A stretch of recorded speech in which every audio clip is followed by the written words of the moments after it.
Olá, meus amores e amoras. Tudo bem? Hoje nós falaremos sobre o capítulo 6 do nosso livrinho, Meu Treinador Imbatível.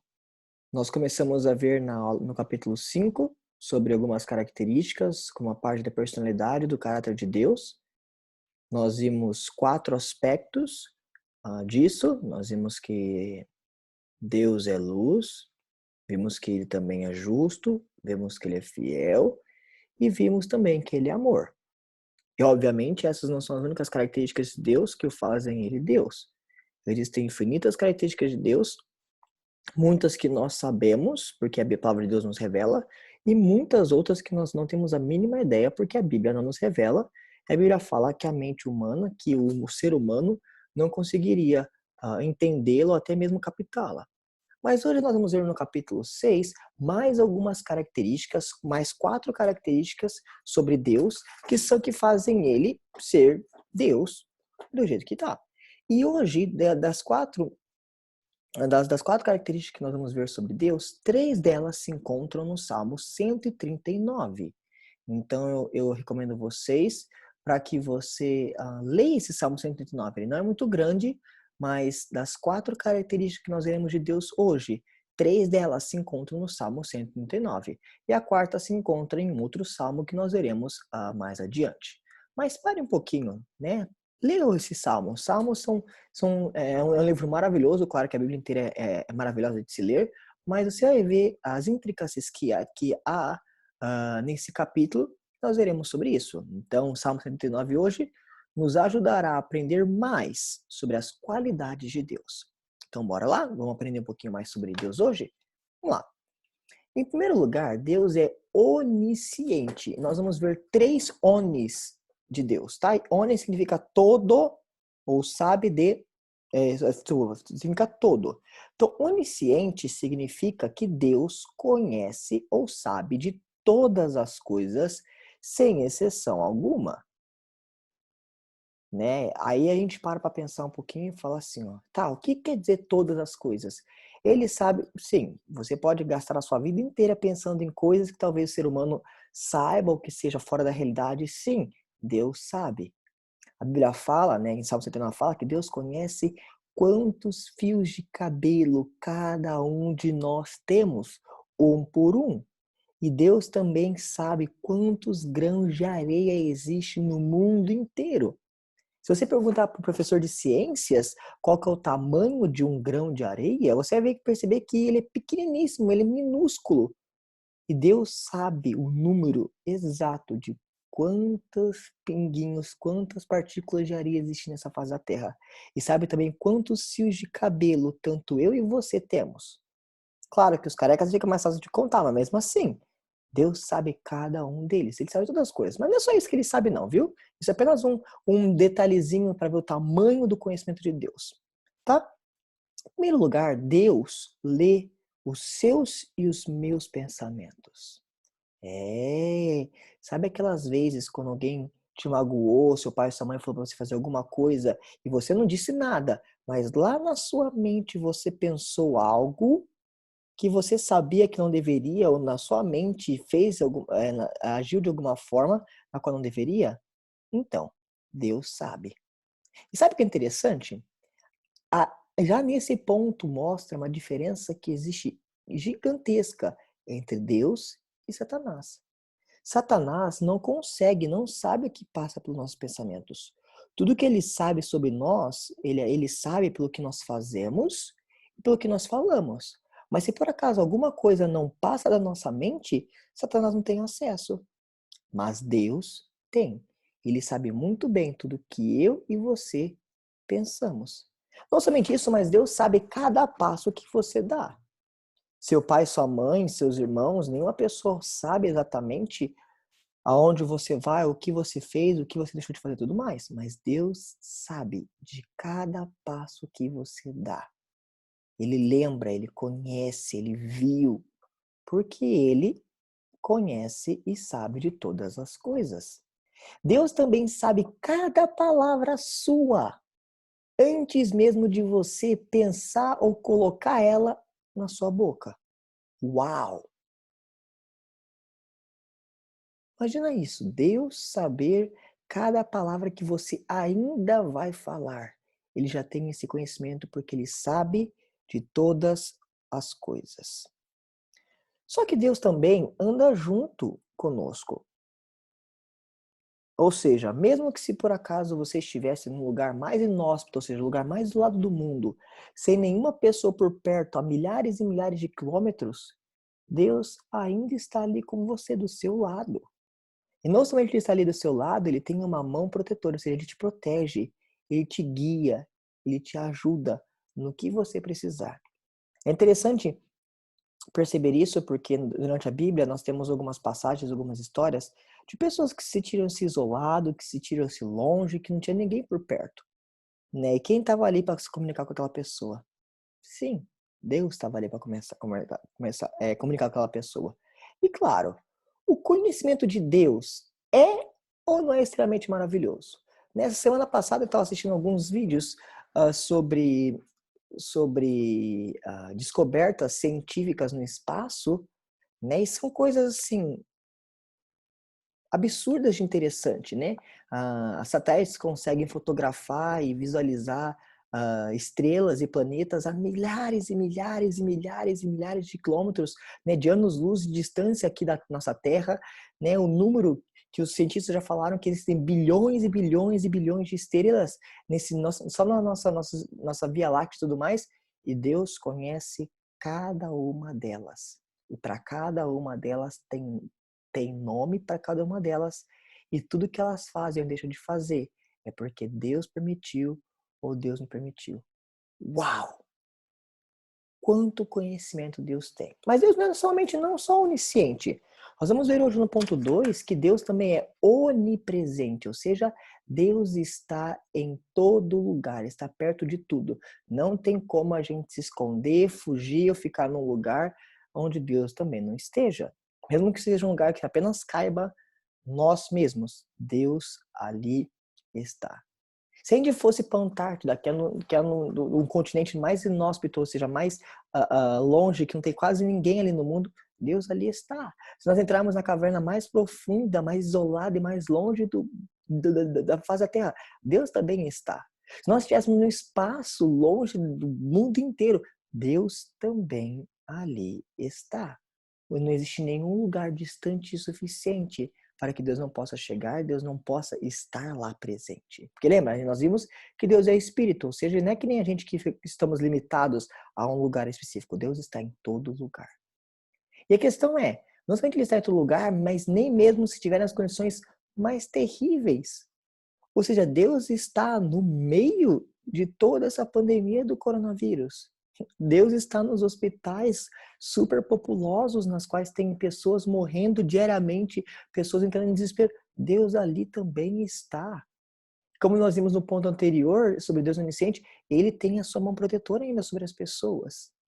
A diferença é que nem todo mundo permite ou pede atribuição a Deus para que ele possa ajudar. Mas não quer dizer que Deus não esteja ali. Muito pelo contrário. Ele está ali como ele está em todo lugar. A Bíblia fala assim que onde 2 ou 3 estiverem reunidos em meu nome, ali estarei eu. Imagina, se 2 pessoas ali estão louvando a Deus, se ele já está ali, imagina mais pessoas. E Deus também é onipotente, ou seja, Deus pode, ou tem o poder, tem a capacidade de executar tudo o que ele quiser. Mas aí vem uma coisa que muitas pessoas, e muitas vezes, vêm e perguntam, professor, Deus tem poder de talvez criar uma pedra, ou criar alguma coisa na qual talvez ele não possa carregar, ou fazer alguma coisa talvez na qual ele não deveria e tudo mais. O próprio Deus diz que ele se limita, ou seja, ele faz apenas o que está na palavra dele. Se ele fala que na palavra dele ele nunca jamais nos deixará, nunca jamais nos abandonará, ele obedece a palavra dele e ele cumpre a palavra dele. Se a palavra dele fala que ele não vai fazer tal coisa, ele nunca vai fazer tal coisa. A palavra de Deus diz que Deus prometeu que nunca mais na face da terra ele ia destruir a humanidade com um dilúvio, como ele fez na época de Noé. Ele deu esse simbolismo com o arco-íris que nós conhecemos hoje. E desde então, na história da civilização, por mais terrível que a civilização seja ou esteja, Deus nunca mais vai destruir a população com dilúvio. Não quer dizer que enchentes matam pessoas e tudo mais, mas isso também não tem a ver apenas com Deus, tem a ver também com as pessoas que acabam construindo casas, mexendo com a natureza de forma na qual atrapalha muito o ser humano. Mas Deus jamais destruirá a humanidade, como ele fez com o dilúvio. Por quê? Porque ele prometeu na sua palavra. E a maior expressão do poder de Deus é o fato de Deus ter sido o criador de tudo. Tudo que nós conhecemos e vemos foi Deus que criou. Toda a matéria-prima que existe na face dessa terra foi Deus que criou. Os céus, as estrelas, como a gente mencionou um pouquinho anterior, tudo isso foi Deus que criou. É interessante você ver isso muito na formação do homem, do ser humano. Você, não sei se você, quando você aprender isso em ciências, mas sei que você aprender em algum das 4 séries do Fundamental 2, aí você vai ver como é que é a formação de um bebê, de um embrião, lá, desde uma pequena particularzinha até crescer e poder nascer e tudo mais. E o detalhe, o quanto pouco a pouco vai se desenvolvendo, vai criando, tudo isso foi criação de Deus, e Deus sabia nos mínimos detalhes qual que é o procedimento passo a passo. Tanto que a medicina sabe que se por acaso algum desses passos, ou se por acaso a criança nascer um pouco antes, isso pode afetar muito a saúde dela, porque Deus fez passo a passo com cada detalhe, para que quando a criança nascesse com aproximadamente 9 meses, um pouquinho mais que isso, ela pudesse nascer perfeitinha. Ou seja, Deus fez o interior, como também Deus formou o corpo inteiro. Cada milímetro do seu corpo foi Deus que criou de forma perfeita para funcionar de forma perfeitinha. Cada célula do seu corpo, cada anticorpos, cada neurônio, cada corrente sanguínea, tudo, tudo, tudo. Deus criou nos mínimos detalhes, de tão poderoso que Ele é. E por causa disso, a minha sua reação, a minha sua resposta em relação a tudo isso é ser grato a Deus. Porque você já se olhou no espelho, ou, por exemplo, que nem eu já fiz isso uma vez, você já olhou no seu próprio rosto, através do espelho, e viu cada detalhe, cada marquinha, cada risquinho, cada coisinha que tem só no seu rosto? E quão detalhista Deus foi quando te criou? E a Bíblia fala que você é uma pessoa única, não existe, nem mesmo gêmeos são iguais. Né? Nem a sua mão direita é igual à sua mão esquerda, de tão detalhista, de tão perfeccionista, de tão edição limitada que Deus te criou. E qual que deveria ser a minha, a sua reação em relação a tudo isso? Gratidão. Por quê? Por Deus ter nos formado de forma tão perfeita e de forma tão maravilhosa. E agora, algo também impressionante, que nem eu, nem você, nem a humanidade, nem os melhores e mais potentes computadores do mundo podem contar os pensamentos de Deus. Porque é algo inimaginável e incalculável. Nem se juntassem todos os computadores com toda a memória do mundo inteiro, das nuvens e tudo mais, seriam capazes de aguentar, de suportar a quantidade de informações de coisas que tem. O pensamento de Deus. E todas essas 3 características sobre as homines de Deus, onisciência, onipresença e onipotência, nós encontramos no Salmo 139, como eu já falei para vocês. Eu altamente recomendo que você vá lá ler esse capítulo, porque ele é maravilhoso.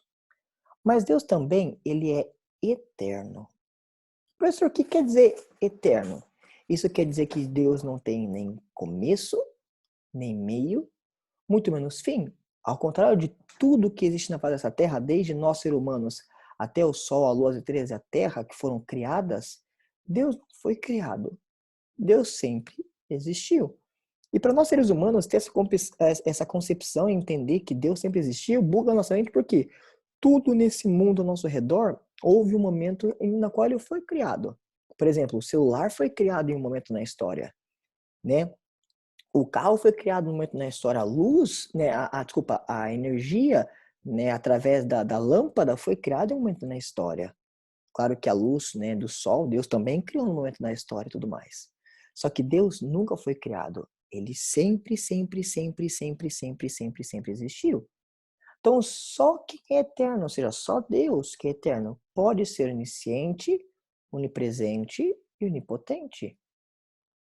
Nós não podemos ter conhecimento de tudo, nós não podemos estar em um lugar, por exemplo, eu estou aqui dentro da minha casa, sentado na cadeira da mesa da minha casa, e eu não posso estar no meu quarto.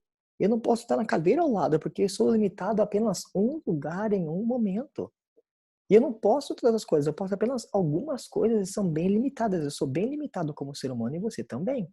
Mas Deus, por ele ser eterno, ele sim pode ser todo, onisciente, onipresente e onipotente. A eternidade de Deus diz que Deus não teve nem começo, ele também não tem fim. Agora, o Salmo 90, que fala sobre a eternidade de Deus, fala assim que de eternidade e eternidade tu és Deus, e também recomendo que depois que você ler o Salmo 139, você vai lá e leia o Salmo 90, compara a eternidade de Deus com a brevidade do homem. Né? O ser humano que mais viveu na face dessa terra foi Matusalém, que viveu 969 anos, ou seja, quase um milênio, quase 1000 anos. Mas comparado com a idade da Terra, que tem entre, vamos dizer assim, 4 e 6 mil anos, isso é muito pouco. E Deus mesmo assim, de eternidade a eternidade, ele é Deus. Não tem como calcular a idade de Deus, porque ele sempre existiu e sempre existirá. Né? E antes mesmo que as montanhas nascessem, a terra e o mundo existissem, Deus existia porque foi Deus que criou as montanhas, Deus que criou a terra, Deus que criou o mundo. Ele sempre existiu. E também, eu e você, de acordo com o Tiago, nós vivemos alguns anos e depois morremos. Nós conhecemos algumas pessoas que talvez morreram com 20 anos, 30 anos, 60 anos, 90 anos, 100 anos. Infelizmente, essa semana que se passou, uma irmã da minha avó faleceu. E ela tinha 86 anos. Tá vendo? Ó? Ela durou 86 anos. E o que são 86 anos comparado com o número de anos que o mundo existe, que a Terra existe? Não é nada. Tem bebês que, infelizmente, nascem e depois, logo passam alguns segundos, alguns minutos, eles morrem. Ou seja, olha quão curto foi o período de tempo. Mas Deus, ele é eterno. E é interessante que, por que Deus é eterno? Porque Deus não é limitado a tempo. Enquanto nós estamos limitados a esse dia, né, o dia que seja lá do ano de 2020, estamos limitados a um ano 2020, a um mês, né, mês de maio, a um dia 19 de maio, a um horário, Deus não é limitado a tempo. Porque Deus está em todos os tempos que existem, que existiram e que existirão. Enquanto eu e você somos limitados a tempo. Deus não é limitado nem a tempo, nem a espaço, como já vimos em capítulos anteriores. Isso mostra o quanto que Deus é eterno. E também Tiago fala que para Deus 1000 anos são como um dia. E um dia são como 1000 anos. Tá, mas sabendo tudo isso de Deus, né? Que por sinal a gente viu apenas um pouquinho mais sobre Deus e olha a imensidão que é Deus. Como deveria ser a minha e a sua reação em relação a tudo isso? Primeiramente, pelo motivo e pelo fato de que Deus sabe de tudo, eu e você deveríamos ir pedir para Deus, perguntar para Deus e pedir orientação para nossa vida. Se nós mesmos, quando temos alguma coisa que nós não sabemos, nós perguntamos para alguém que achamos que poderia nos ajudar, poderia nos ensinar, poderia nos mostrar, Deus sabe de tudo. Então por que nós não pedimos orientação para Ele sobre coisas da nossa vida? Sobre que decisão tomar, pedir ajuda para Ele na hora de estudar, para que Deus nos ajude cada vez mais a estudar mais, a se dedicar, a talvez concentrar. Há muitos de nós que temos problemas de ansiedade. Peça a orientação de Deus. Senhor, eu não sei lidar com ansiedade, me ajuda. Deus conhece tudo. Ele sabe lidar com ansiedade, com dor, com perda, com tudo. Então eu e você, sabendo que Deus é tudo isso que nós acabamos de ver hoje, nós devemos pedir orientação para Ele. Não somente isso, Ele governa tudo. E por causa disso a gente pode confiar nosso futuro a Ele. Nós estamos no meio de uma pandemia na qual nós não sabemos o que vai acontecer conosco amanhã. Nós estamos paralisados em casa desde a metade de março e achavam-se que em um mês ou menos de um mês nós voltaremos ao normal e nós estamos aqui há quase 3 meses parados. Nós não sabemos quando voltaremos à normalidade. Mas adivinha? Deus continua no controle de tudo. E se nós confiarmos e pedirmos para Deus cuidar do nosso futuro, Ele com certeza vai cuidar do nosso futuro. E Deus também é incomparável. Imagina, você acabou de ver sobre todas as características que, malemar, são incompreensíveis para o ser humano. Qual que deveria ser a nossa reação? Nós devemos adorá-lo todo dia. Eu e minha esposa Laine, nós estamos assistindo, né? Nós vamos terminar, se Deus quiser, hoje, assistir os 2 últimos episódios do seriado, do documentário, falando sobre a vida de Michael Jordan, um dos melhores, se não o melhor jogador de basquete da história, né, da humanidade, da história da NBA. E tem pessoas que são fanáticas por ele, pelo que ele fez. E tem coisas dele, tem posters dele, tem produtos dele, tem fotos com ele, já fizeram loucuras para ter as coisas dele. Por quê? Porque o que ele fez realmente é impressionante. Agora imagina Deus, o quanto que nós vemos sobre Deus. E como deve ser nossa reação? Nós precisamos adorá-lo todos os dias da nossa vida, pelo tamanho e pela grandeza que ele é. Por ele ser onisciente, por ele ser onipresente, por ele ser onipotente e por ele ser eterno. E se você, por um acaso, é filho de Deus, isso deveria te dar ainda mais alegria, porque você pode chamar ainda ele de pai. Ou seja, o seu pai, e no caso é meu pai também, ele é tudo isso que acabamos de ver. Mas infelizmente, se você ainda não aceitou Jesus como seu Senhor Salvador, ele não é o seu pai, ele é apenas seu Criador. E o desejo dele é que ele se torne o seu pai, para que você possa falar que você tem um pai que tem todos esses atributos, todas essas características. Claro que nem meu pai terrestre, nem seu pai terrestre, jamais chegariam nem perto dessas características. Mas o nosso Pai Celestial, se você é salvo, tem essas características e muito mais. É por causa disso que nós deveríamos adorá-lo todos os dias da nossa vida. É por causa dessas características que nós vimos hoje que Deus é nosso treinador imbatível. Não tem como ganhar dele, não tem como superá-lo, não tem nem como compará-lo a nada na face dessa terra. Ok, meus amores? Hoje nós vimos sobre o meu treinador imbatível. Deus é onisciente, Deus é onipresente, Deus é onipotente e Deus é eterno. Que maravilhoso Deus nós temos. Leia esse capítulo de novo na revistinha, na qual vai ter mais algum detalhe ou outro, que seria muito bom. Leia Salmo 139 e Salmo 90 para ver como a própria Bíblia classifica e como a Bíblia fala sobre essas características e qualidades de Deus. E nós nos vemos em nossa próxima aula. Tchau, tchau!